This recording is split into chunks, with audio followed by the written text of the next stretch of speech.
Kenapa naon? Nhưng nhà tôi kêu nó một con hai mấy cài. Nhập tay na, nơi lên thì mũi phụ con nó sao đấy. Đây. Đây nhân. Tụi bóng nè, lên ai thật là có xe ai nhá. Nhà ăn vua, nè này. Mơ, ai bóng á. Thảo phọt đọc ở ông bà này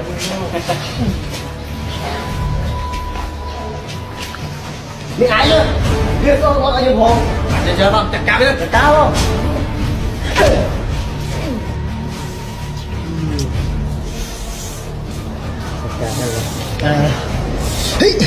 ồ ai à sao là cái cây à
mình sẽ cùng được lên đấy.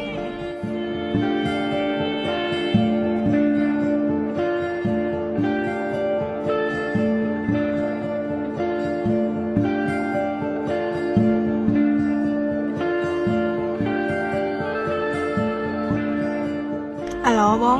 Alo ôn, vậy cho bao là ban tự do này nó ngày nắng này tay con này không? Bạn bây giờ nhau mới chân hả?